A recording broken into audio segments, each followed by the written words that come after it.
saya dari Saripudin. Saya CGP angkatan 10 dari Kota Bandung. Saya dari SMK 3 Bandung. Hari ini saya ditemani oleh salah satu guru yang luar biasa dari jurusan Manajemen Perkantoran dan Bisnis. Saya ditemani oleh perkenalkan, saya Daniel Ayudi. Saat ini tergabung di jurusan Manajemen Perkantoran dan Bisnis. Terima kasih Pak Dari atas waktunya. Hari ini kita sudah berjanji akan diskusi ya Pak terkait dengan percakapan praobservasi, yang mana percakapan observasi ini tujuannya adalah untuk menyiapkan Bapak nanti pada saat kegiatan observasi ya supervisi akademis di kelasnya. Mungkin saya sampaikan seperti itu bahwa tujuan dari evaluasi ini adalah untuk sama-sama kita memperbaiki proses pembelajaran, dan saya pun akan belajar pada saat Bapak melakukan kegiatan pembelajaran di kelas gitu. Nah, mungkin ada beberapa hal yang saya tanyakan pada ini terkait dengan percakapan praobservasi ini. Yang pertama, untuk saat ini Pak Dani, kira-kira tujuan dari pembelajaran yang akan dilakukan oleh Pak Dani itu apa saja ya? Untuk yang namanya tujuan, ya kebetulan seperti perkenalan tadi, saat ini saya tergabung di Manajemen Perkantoran dan Bisnis, dan tergabung di dalam guru produktif, kalau istilahnya guru kompetensi jiwa. Jadi tujuan pembelajarannya secara umum itu adalah melatih yang namanya kemampuan seputar perkantoran bagi siswa, gitu ya.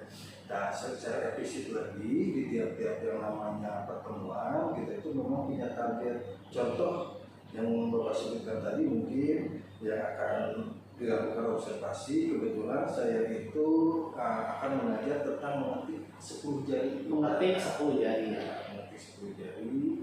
Jadi di mengetik 10 jari itu diharapkan si anak itu punya target atau tujuan pembelajaran potensinya itu mempunyai tingkat akurasi mengetik 95%. Akurasi 95% untuk materi mengetik 10 jari ya. 95% dengan harapan dan istilahnya kalau ngetiknya nggak salah, A ngetik A nggak B gitu ya. Jadi insya Allah kecepatan juga meningkat. Sementara target kecepatan itu memang untuk yang namanya target di kelas itu 150 lebih. 150 kata per menit. Kata per menit ya. Berarti secara khusus ya Pak, di dasar di MPLB ini ya, produktif perkantoran ya Pak ya. Nah, produktif perkantoran ini materi dengan tujuan pembelajaran itu adalah kegiatan mengetik 10 jari. Dengan salah satu tujuannya itu akurasi 95% ya, dengan 150 kata per menit. Nah, kira-kira pada ini bagaimana fokus area pengembangan aspeknya apa saja dari sisi pengetahuan dan keterampilannya Pak yang akan dilatihkan?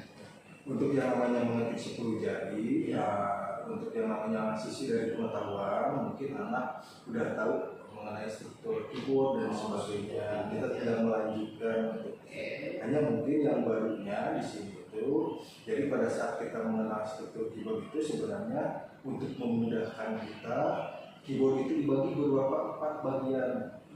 Ada yang namanya function key, ada yang namanya number key, ada yang namanya typing key, dan ada yang namanya dibagi 4 ya, untuk yang namanya memudahkan anak untuk pengetahuan. Terus dari segi keterampilannya tadi gitu, ini yang menunjang kami di MPLB supaya anak itu punya skill dan sebagainya.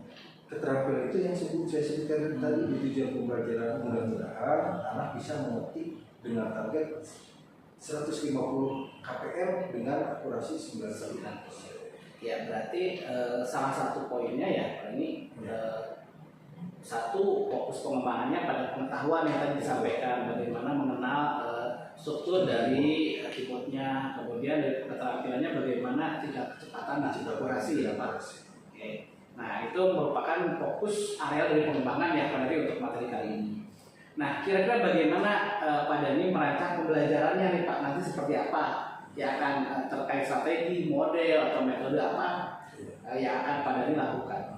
Untuk yang namanya pembelajaran modelnya itu mungkin saya menerapkan untuk materi ini praktek full di lab ya. Tapi memang untuk yang namanya sebelum praktek full saya tidak memungkiri bahwa yang namanya karakter atau kemampuan anak itu beda-beda.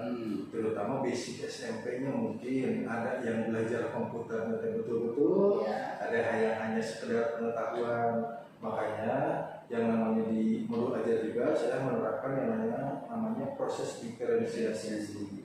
Jadi direncanakan sebelum masuk pembelajaran itu nanti saya akan merencanakan itu dikasih naskah dulu, siapa dikasih naskah, nanti sesuai kemampuannya dulu.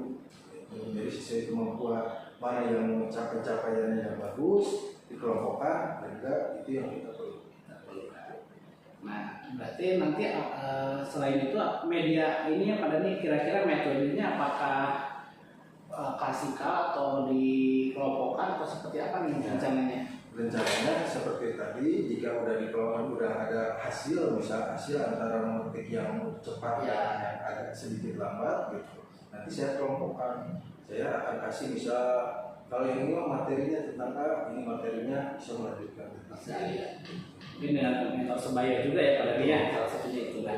Pada nih kira-kira pada saat tadi penggunaan mengelompokkan, kemudian karena sudah berdiferensiasi ya, PPS diferensiasi. Nah kira-kira kan sudah dikelompokkan.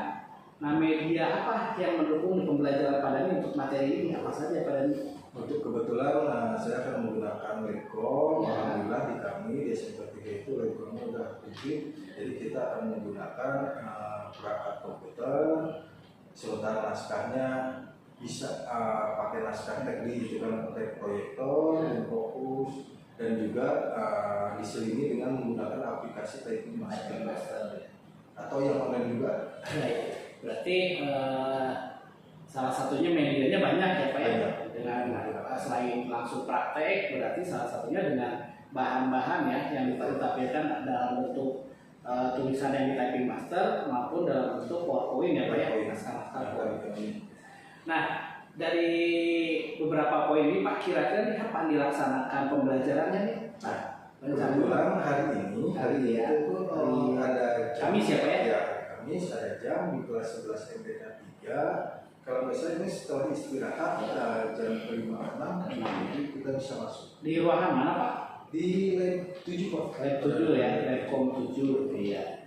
Nah insya Allah Pak nanti dilaksanakannya itu di hari Kamis ya Pak, tanggal 1 Agustus 2024 di jamnya jam ke 5.67 ya, 5.67 di Labcom 7. Nah insya Allah nanti saya akan datang Pak, saya akan datang sambil kita melihat bagaimana penyampaian dari perencanaan terkait kegiatan pembelajarannya. Kemudian nanti saya akan coba, kita akan merefleksikan terkait dengan apa saja yang akan yang dilakukan pada saat proses pembelajaran.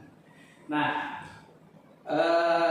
nanti setelah ini nanti saya akan setelah saya datang, kemudian kemungkinan nanti di beberapa minggu ke depan, nah kita akan coba membuat lagi refleksi terkait dengan percakapan setelah saya melakukan observasi di kelas ini. Nanti didampingi oleh pengajar praktek di kegiatan CPP 10 ini Pak. Jadi mohon waktunya pada sini berkenan untuk nanti kita akan coba refleksikan apa yang setelah kita rencanakan dilaksanakan, kita refleksikan bersama-sama dengan dari pengajar praktek dari CPP 10. Nah, pada ini dari sisi yang ini percakapan observasi ini pasca observasi. Nah, percakapan observasi ini pada ini kira-kira sebetulnya apa yang pada ini rasakan dan kira-kira apa manfaatnya nih diadakan percakapan observasi ini? Berkaitan dengan pra observasi ini justru bagi saya pribadi kayak semacam evaluasi.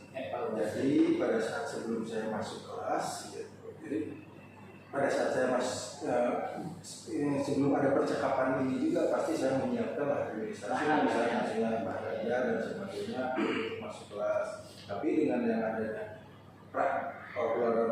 observasi ini, misalnya saya akan mempersiapkan yang lebih lagi, bahkan nanti seperti yang Bapak bilang setelah masuk observasi ada yang namanya evaluasi lagi atau obrolan lagi, itu dijadikan sebagai evaluasi buat saya apakah teknik atau metode yang saya ajarkan di kelas itu sudah betul atau enggak gitu. Untuk pembelajaran berikutnya. Ya, terima kasih Pak Dani. Jadi dengan adanya kita percakapan observasi ini lebih menyiapkan ya Pak Dhani, kira-kira poin-poin mengingatkan kembali perencanaan kegiatan untuk pembelajaran. Iya. Nah, saya juga terima kasih Pak Dhani terkait dengan percakapan observasi ini. Mudah-mudahan juga menjadi insight buat saya pada saat nanti pelaksanaan, termasuk akan melihat bagaimana fokus area pengembangan yang dilakukan pada saat proses pembelajaran itu. Nah, baik kawan-kawan sekalian, sahabat sekalian, terima kasih atas waktunya. Sampai ketemu lagi di kelas dan percakapan pasca observasi. Terima kasih. Assalamualaikum warahmatullahi wabarakatuh. Terima kasih Pak. Ya, sama-sama.